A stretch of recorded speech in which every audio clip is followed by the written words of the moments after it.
अच्छा, आप लोगों में से कुछ जो है स्टूडेंट्स नहीं समझ पाए थे चार्ज और पॉजिटिव और नेगेटिव चार्ज के डिफरेंस नहीं समझ पाए थे, तो मैं एक बार समझा देता हूँ। देखिए, सब आसान तरीके से एक बार मैं रिकैप करवा देता हूँ कि ये जो नेचर है हमारा, उस नेचर के अंदर बेसिकली दो तरह के हमें चीज दिखते हैं। कुछ होते हैं मैटर और कुछ होते हैं एनर्जी।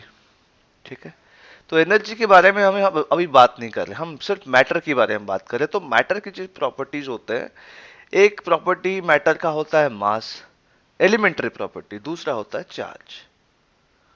ठीक है, बाकी तो और सारे प्रॉपर्टी होते हैं, जैसे मैटर का एक प्रॉपर्टी ये भी होता है, वॉल्यूम भी एक प्रॉपर्टी होता है, वो कितना स्पेस ऑक्यूपाई कर रहा है।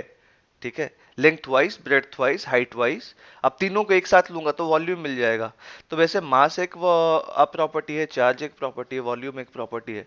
तो उनमें से अब पहले देखो कि मास और चार्ज मतलब कॉन्सेप्ट में बहुत सिमिलर है, बट उनका नेचर अलग है। ठीक है, बट सबसे पहले मास देखो, मास में क्या होता है।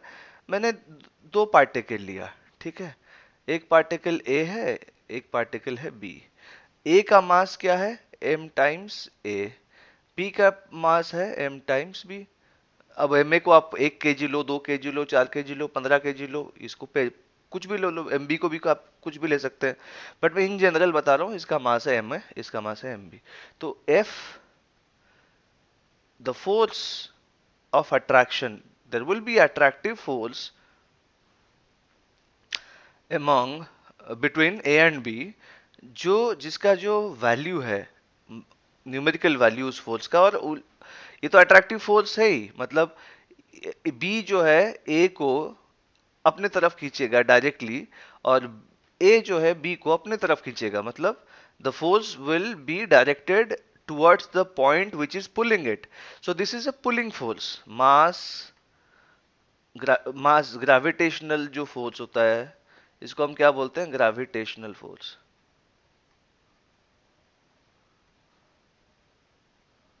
ठीक है, ग्रेविटेशनल फोर्स, जो कि बेसिकली एक पुलिंग फोर्स होता है। ठीक है, और कैसा हमें कैसे पता चला कि एक्चुअली क्या है, कि जो फोर्स है पुलिंग फोर्स, मैं यहाँ पे इक्वेट नहीं ना करके यहाँ पे बता देता हूँ कि जो फोर्स हमारा है एफ ए बी का, मतलब जो फोर्स है ए और बी के बीच, that is directly proportional to M A. मगर सब कुछ सेम है, कांस्टेंट है, मान के चलो। अच्छा, एक चीज मैंने बताया नहीं, ए और बी के बीच का जो गैप है, जो डिस्टेंस है, वो आर है। कुछ भी, आर को आप 100 किलोमीटर, 50 किलोमीटर, 1 मीटर, 1 मिलीमीटर, कुछ भी ले लो, जो भी लोगे उसको मैं आर मान रहा हूँ। तो ये फोर्स है, उसका वैल्यू जो है मैग्नीट्यूड, ये डायरेक्टली प्रोपोर्शनल टू एम है। इसका मतलब एम बी और आर दोनों सेम रखूंगा और एम ए को बढ़ाता चलूंगा, जैसे जितना टाइम्स बढ़ाऊंगा उतना टाइम्स एफ ए बी बढ़ेगा। और F A B is also directly proportional to M B. इसका मतलब एम बी को छोड़ के बाकी सबको मैं कांस्टेंट रख रहा हूं, तो एम बी को मैं जितना टाइम्स बढ़ाऊंगा, एफ ए बी उतना टाइम्स इंक्रीज करेगा। और F A V is inversely proportional to 1/r², और डायरेक्टली प्रोपोर्शनल टू 1/r², और it is inversely proportional to r²।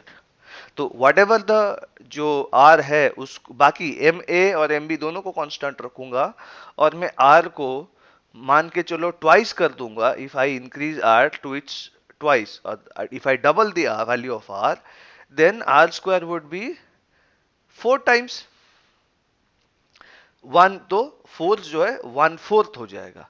ठीक है, तो this is how the gravitational force, which is basically because of the mass property of matter, that is mass, gravitational force depends on the property of matter which is mass. तो F B को हम लिखते हैं, F A B is directly proportional to M A M B divided by R. ठीक है, are जो कि are A B, मैं इसको आर ए बी ही कर लेता हूं, ए और बी के बीच का डिस्टेंस। ठीक है, आर ए बी, तो R A B whole squared. ठीक है, ये डायरेक्टली, ये जो प्रोपोर्शनलिटी फॉर्मूला हो गया। अब जहां प्रोपोर्शनलिटी है वहां प्रोपोर्शनलिटी कांस्टेंट भी लगा सकता हूं। तो प्रोपोर्शनलिटी साइन को मैं हटाऊंगा, इस साइन को मैं हटा देता हूं मान के चलो। तो मैं क्या करूंगा, यहां मैं इक्वल्स टू लगाऊंगा, तो मुझे एक प्रोपोर्शनलिटी कांस्टेंट लगाना पड़ेगा, तो उसको हम यूनिवर्सल ग्रेविटेशनल कांस्टेंट बोलते हैं। ठीक है, तो जैसे ये मास के केस में हो रहा है, वैसे चार्ज के केस में भी ऐसा ही होता है कि दो पार्टिकल, ठीक है, वही दो पार्टिकल ए ले लो और बी ले लो, यहां मैं मास ना रख के चार्ज रख रहा हूं। चार्ज को हम यूजुअली क्यू, स्मॉल क्यू या कैपिटल क्यू के सिंबल में यूज करते हैं। अगर जनरल हम सिंबल लगा रहे हैं तो क्यू, स्मॉल क्यू यूज करते हैं। तो ये मान के चलो क्यू ए इसका चार्ज है, क्यू बी इसका है चार्ज। अब ये मत सोचो चार्ज कैसा है, कैसा दिखता है, कैसा फील होता है, ये बस सोचो कि चार्ज एक प्रॉपर्टी है और उसको मेजर किया कि एक पार्टिकल जो ए है उसमें चार्ज जो क्यू है और पार्टिकल क्यू भी है। पॉजिटिव नेगेटिव के बारे में भूल जाओ फिलहाल, ठीक है। तो अच्छा हाँ, एक चीज ये है कि M A M B by R square, यहां पे मैंने एक चीज मिस कर दिया, ठीक है, इज डायरेक्टली प्रोपोर्शनल, क्योंकि ये माइनस आर ए बी यहाँ पे नेगेटिव साइन होता है, ठीक है, ये इसीलिए यहाँ पे एक माइनस साइन आएगा। क्यों? क्योंकि दिस फोर्स इज अट्रैक्टिव। हमेशा याद रखना कि जो फोर्स अट्रैक्टिव होता है वो नेगेटिव होता है, जो रिपल्सिव होता है वो पॉजिटिव होता है। उसके पीछे कारण क्या है कि अगर जैसे आप एक्सिस लेते हैं ना, एक्स एक्सिस वाई एक्सिस, उसमें जो सेंटर में जो चार्ज, हम एक चार्ज को फिक्स रखते हैं, मान के चलो ए को मैंने फिक्स रख दिया, ठीक है, चार्ज हो या मास हो, ए को मैंने फिक्स रख दिया और बी है कहीं, तो ए और बी का बीच का जो डिस्टेंस है एक्स एक्सिस में अगर, तो ये जो है एक्स ए बी, ये हो गया आर ए बी, जो मैंने आर ए बी लिया था वो एक्स ए बी ही है यहाँ पे, बेसिकली ये एक्स एक्सिस है, ठीक है। तो अब इसका मास है एम ए और इसका मास है एम बी, ठीक है। अब बी के ऊपर ए जो फोर्स डालेगा वो फोर्स अट्रैक्टिव हो गया, इसका मतलब द फोर्स का डायरेक्शन क्या है, एफ ए बी का डायरेक्शन इज टुवर्ड्स ए और टुवर्ड्स द ओरिजिन, जीरो जो ओरिजिन है ए को भी मैं ओरिजिन मान रहा हूं, ठीक है। तो अब फोर्स का डायरेक्शन किधर है, फोर्स का डायरेक्शन है टुवर्ड्स द ओरिजिन, ठीक है। इसका मतलब अगर पार्टिकल बी को मैं खुला छोड़ दूंगा, ए तो फिक्स है ही, अगर पार्टिकल बी को मैं पकड़ के रखा हूं तब तो ये है, अगर मैं छोड़ दूंगा तो फोर्स क्या करेगा, उसको ओरिजिन की तरफ लेके चला जाएगा। इसका मतलब ओरिजिन की तरफ लेके जाएगा तो ये जो डिस्टेंस एक्स है ये डिक्रीज कर रहा है, ठीक है, डिक्रीज मतलब नेगेटिव, ठीक है। इसीलिए हम इस फोर्स को नेगेटिव बोलते हैं, क्योंकि अट्रैक्टिव फोर्स क्या करता है, हमेशा डिस्टेंस को, जो दो पार्टिकल के बीच का डिस्टेंस होता है उसको घटाने की कोशिश करता है, और जब कोई भी चीज रिड्यूस होती है, घटती है, ठीक है, then it become the change is negative, ठीक है, द चेंज इज नेगेटिव। वही चीज अगर चार्ज के केस में देखेंगे तो एक नया पॉसिबिलिटी आता है हमारे पास। क्या आता है ये देखो, कि जैसे मैंने बताया दो पार्टिकल ए और बी है, ए का चार्ज क्यू है, बी का चार्ज क्यू बी है, और दोनों के बीच का डिस्टेंस वही जो मैंने पहले लिया था, आर ए बी, ठीक है। तो यहां पे जो एफ ए बी है वो directly proportional to Q A, it is और it is also directly proportional to QB, and it is inversely proportional to or directly proportional to 1 by RAB squared। इसको आप directly proportional to 1 by RAB squared का बोल सकते हो, या फिर आप इसको inversely proportional to the square of the और RAB squared बोल सकते हो, RAB स्क्वायर्ड बोल सकते हो यहाँ पे, ठीक है। यहाँ पे फोर्स अट्रैक्टिव भी हो सकता है और रिपल्सिव भी हो सकता है। कैसे पता चलेगा अभी देखते हैं। अगर इस जो तीन प्रोपोर्शनलिटी है उसको मैं एक फॉर्मूला में लिखूंगा, तो क्या लिखूंगा, F A B is directly proportional to, जैसे पहले लिखा था, Q A times Q B upon R A B squared, ठीक है। अब इस प्रोपोर्शनलिटी वाला जो फॉर्मूला है मेरे पास, उसको मैं इक्वल्स टू में चेंज करूंगा, तो मुझे एक प्रोपोर्शनलिटी कांस्टेंट लगाना पड़ेगा। वो क्या है, क्यू ए, के लगा दूंगा वहां पे, K Q A Q B by R A B squared, ठीक है। यहां पे हमको क्या देखने को मिलता है कि फॉर्मूला ग्रेविटेशनल जो फोर्स है और ये जो इलेक्ट्रिक फोर्स है या चार्ज वाला जो फोर्स है, इसको हम क्या बोलते हैं, इलेक्ट्रोस्टैटिक फोर्स। इसको क्या बोलते हैं, इलेक्ट्रोस्टैटिक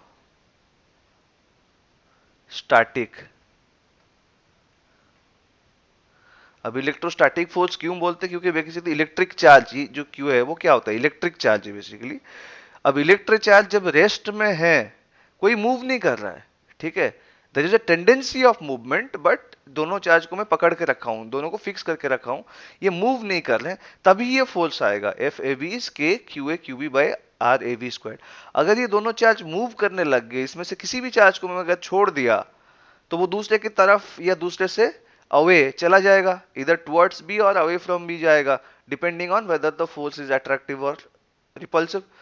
अगर चार्ज मोशन में आ गया, तो वहां पे सिर्फ इलेक्ट्रोस्टैटिक फोर्स नहीं रहेगा, वहां पे एक इलेक्ट्रोडायनामिक फोर्स भी आएगा, जिसको बोलते हैं लॉरेंज फोर्स, जहां जिसके वजह से मैग्नेटिज्म आता है। ठीक है, charge in motion gives rise to magnetism. ठीक है, मैंने पहले ही बताया था। बट हम ये देख सोच के चलते हैं कि चार्ज मोशन नहीं कर रहा है, but there is force, but वो मोशन नहीं कर रहे हैं चार्ज। उस फोर्स तो है, बट हमने चार्ज को, जितने भी चार्जेस हैं उनको हमने फिक्स करके रखा है। तो इन दैट केस दो चार्ज के बीच जो है फोर्स का जो फॉर्मूला क्या है, सम कांस्टेंट के, इसको हम इलेक्ट्रोस्टैटिक कांस्टेंट बोल सकते हैं या कूलम्स कांस्टेंट बोल सकते हैं, क्योंकि चार्ज के ऊपर जो काम हुआ था मेनली कूलम करके एक साइंटिस्ट थे, उन्होंने ज्यादा काम किया था, तो उनके हिसाब से ये फॉर्मूला को हम कूलम्स लॉ बोलते हैं। इसको कूलम्स को, जैसे उसको ग्रेविटी वाला जो फॉर्मूला उसको न्यूटन्स लॉ ऑफ ग्रेविटी बोलते हैं ना, तो वैसे इसको हम कूलम्स लॉ बोलते हैं। और ये जो के है इसको कूलम्स कांस्टेंट बोलते हैं। उसका वैल्यू अभी पता करना जरूरी नहीं है, बाद में बता दूंगा। तो अब समझ में आया। तो ये जो फोर्स है, ऐसा देखा गया है कि अगर क्यू ए, मान के चलो, अब पॉजिटिव और नेगेटिव चार्ज के बारे में समझते हैं, ठीक है।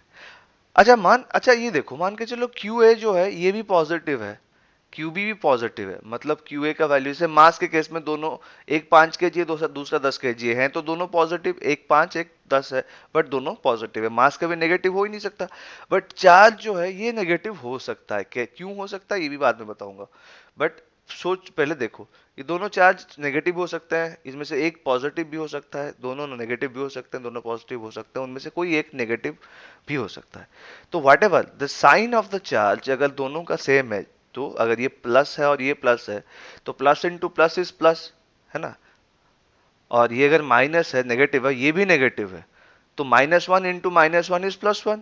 तो दोनों का चार्ज अगर सेम रहेगा, साइन सेम रहेगा दोनों चार्जेस का, तो फोर्स जो है यहाँ पे पॉजिटिव आ रहा है, इसमें कोई नेगेटिव साइन आएगा ही नहीं, क्योंकि R A B square positive है, के तो पॉजिटिव है, इसे पॉजिटिव कांस्टेंट, है ना। और क्यू ए और क्यू बी, ये दोनों दोनों को दोनों अगर पॉजिटिव है या दोनों के दोनों नेगेटिव है, तो फोर्स भी पॉजिटिव है। इसका इन दैट केस क्या हो रहा है, जैसे हमने एक्स एक्सिस में ड्रॉ किया था, तो वैसे भी अगर हम एक्सिस ड्रॉ कर लेंगे यहाँ पे, और ये जो ओरिजिन है इसको मैं ए बोल दूंगा, यहाँ पे पार्टिकल ए है जिसका चार्ज क्यू ए है, यहाँ पे पार्टिकल बी है जिसका चार्ज है क्यू बी। ठीक है, और उन दोनों के बीच का डिस्टेंस जो है वो एक्स ए बी है। ठीक है, तो अगर एक ए फिक्स्ड है, बी भी फिक्स्ड है, तो बी के ऊपर ए कितना फोर्स दे रहा है मैं देखना चाहूंगा, तो वो फोर्स क्या होगा, एफ ए बी। अब इसको मैं पॉजिटिव फोर्स इसीलिए बोलूंगा क्योंकि अगर मैं इस चार्ज क्यूबी को रिलीज करता हूं, तो क्यूबी किधर जाएगा, इस डायरेक्शन में जाएगा। Q B will always go in the direction of the force.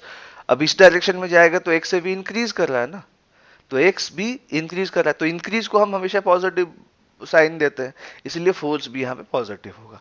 मगर समझते हैं कि चार्ज को पॉजिटिव और नेगेटिव में आइडेंटिफाई कैसे किया जाता है, यही बेसिकली आप लोगों का सवाल था।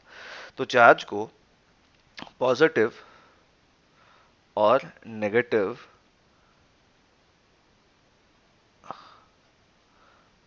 ये क्यों होते हैं, व्हाट आर,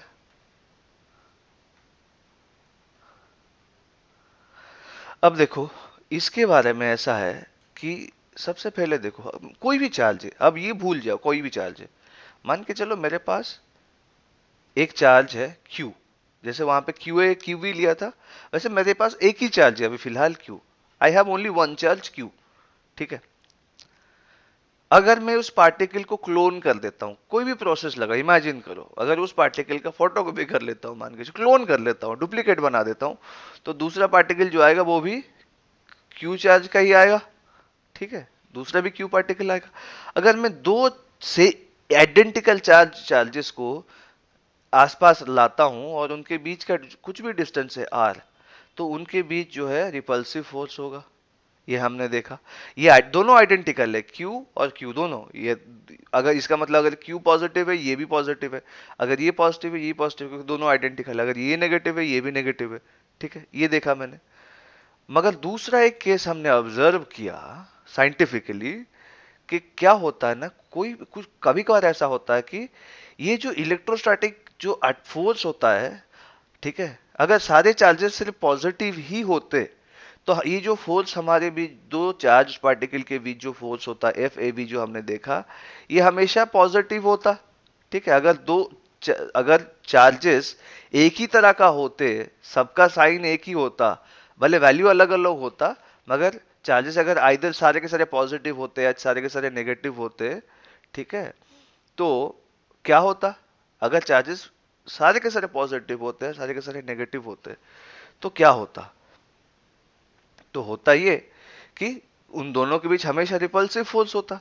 मगर हमने ये देखा है कि कभी कभार जो है ये जो फोर्स होता है दो चार्जेस के बीच में, जो जिसको कूलम्स फोर्स बोलते हैं, ठीक है, ये कभी कभार अट्रैक्टिव भी होता है। इसका मतलब अट्रैक्टिव फोर्स मतलब नेगेटिव, इसका मतलब एफ ए वी नेगेटिव भी होता है। अब कैसे समझाओ इस चीज को तुम, मतलब how do you explain this thing कि अगर सारे चार्जेस एक जैसे जैसे होते तो उनके बीच हमेशा रिपल्सिव फोर्स होता है। जैसे कि यहाँ पे मैंने चार्ज रखा, अगर ए पार्टिकल का चार्ज ए है और बी का चार्ज जो है 10 है, ठीक है, तो इन दोनों के बीच का फोर्स कितना होगा? 50 यूनिट्स। जो भी यूनिट है, यूनिट को भूल जाओ पहले, है ना। अगर मैं इसको 10 ना रख के मैं इसको 100 कर दूंगा तो ये कितना हो जाएगा? ये 500 हो जाएगा। मगर होगा दोनों के केस में रिपल्सिव फोर्स ही होगा ना। अगर ए को मैं फिक्स रख रहा हूं कहीं पे भी, तो वो क्या करेगा? जो फोर्स है वो बी पार्टिकल बी को ए से दूर ही लेके जाएगा, अगर चार्जेस के साइन सेम हमेशा रहते तो। मगर हमने ये भी देखा है कि कुछ कुछ केसेस में ऐसा होता है कि बी का अगर चार्ज कुछ ऐसा रहा कि जो फोर्स है वो अट्रैक्टिव हो जाता है कभी कभार। कब होता है? जब बी का जो चार्ज है, जब दोनों का चार्ज ए और बी के जो दोनों चार्ज है क्यू ए और क्यू बी, इन दोनों का साइन सेम नहीं रहता है, तब जाके फोर्स अट्रैक्टिव हो जाता है। इसका मतलब अब प्लस है, अगर हमेशा पॉजिटिव एफ ए वी है, तो इसका मतलब plus into plus, plus into plus is plus, और इस ये plus into plus equals to plus, minus into minus is also plus. But F A B जहां नेगेटिव होता है, एफ ए बी जहां नेगेटिव हो गया, नेगेटिव एफ ए बी का मतलब हो गया it is plus into minus और माइनस इंटू प्लस। ठीक है, प्लस से माइनस मल्टीप्लाई करेंगे तब भी माइनस आएगा, माइनस से प्लस मल्टीप्लाई करेंगे तब भी माइनस आएगा। इसका मतलब अगर दो चार्जेस हमारे बीच, वही सेम एग्जांपल, अगर हमारे पास ऐसा है कि दो पार्टिकल्स हैं ए और बी, और इसका चार्ज है क्यू ए और इसका चार्ज है क्यू बी, ठीक है, इसका मतलब अगर ऐसा हुआ कि इन दोनों के बीच का जो फोर्स है एफ ए बी, ये अगर अट्रैक्टिव हुआ, अट्रैक्टिव फोर्स मतलब नेगेटिव, ठीक है, अगर एफ ए बी नेगेटिव हुआ, इसका मतलब इधर क्यू ए पॉजिटिव और क्यू बी नेगेटिव है, और क्यू ए नेगेटिव और क्यू बी पॉजिटिव है, चाहे कुछ भी हो जाए। अट्रैक्टिव है मतलब इन दोनों में से कोई एक केस है। तो मैटर करता है क्या? चार्ज का साइन। हमें बस ये देखना है कि दोनों चार्जेस का साइन है, चार्जेस का जो नेचर है वो ऑपोजिट है। चार्जेस का नेचर, एक तो चार्ज मैटर का एक प्रॉपर्टी होता है, फिर जो आपका चार्ज होता है, चार्ज का भी एक नेचर होता है, वो पॉजिटिव हो सकता है, नेगेटिव हो सकता है। अगर दो चार्जेस के बीच फोर्स जो है वो अट्रैक्टिव है, इसका मतलब दोनों चार्जेस के बीच नेचर अलग अलग है। क्योंकि अगर सेम नेचर होते तो नेगेटिव, दोनों नेगेटिव होंगे तब भी उनका जो फोर्स है वो पॉजिटिव हो जाएगा, minus into minus equals to plus. Similarly दोनों पॉजिटिव होंगे तो plus into plus is also plus. मगर हमें तो मिल रहा है कि अट्रैक्टिव फोर्स, अगर फोर्स अट्रैक्टिव है इसका मतलब दोनों का नेचर अलग अलग है।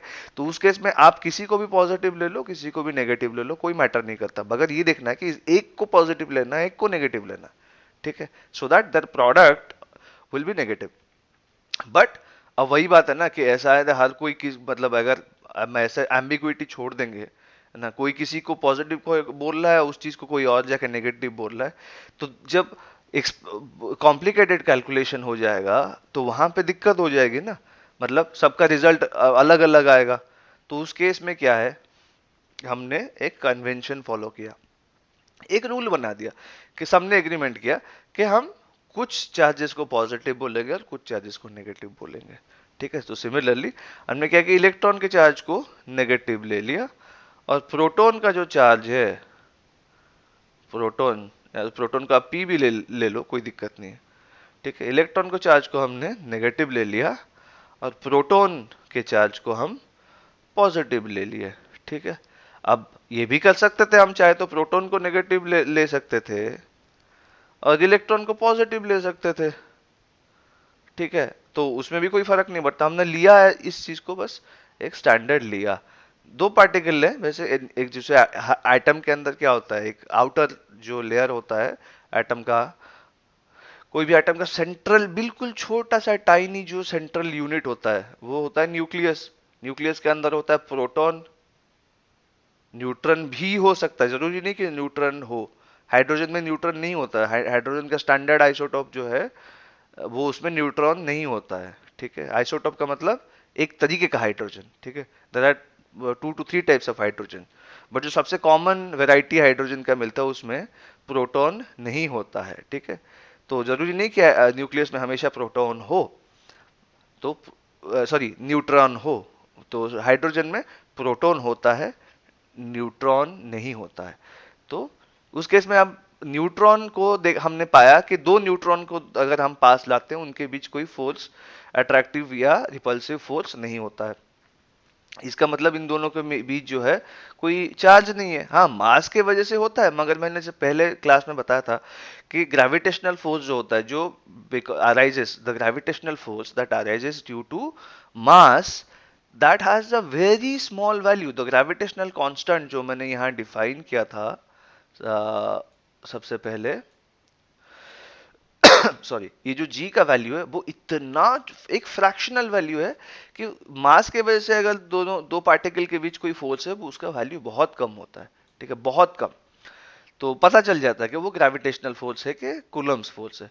कूलम्स फोर्स का वैल्यू बहुत ज्यादा होता है। तो हमने देखा कि दो न्यूट्रॉन के बीच अगर मैं रखूंगा दो न्यूट्रॉन्स को, जो एटम के अंदर मेनली क्या होता है, प्रोटॉन, न्यूट्रॉन और इलेक्ट्रॉन, तो न्यूट्रॉन और न्यूट्रॉन के बीच जो फोर्स होता है वो होता है जीरो।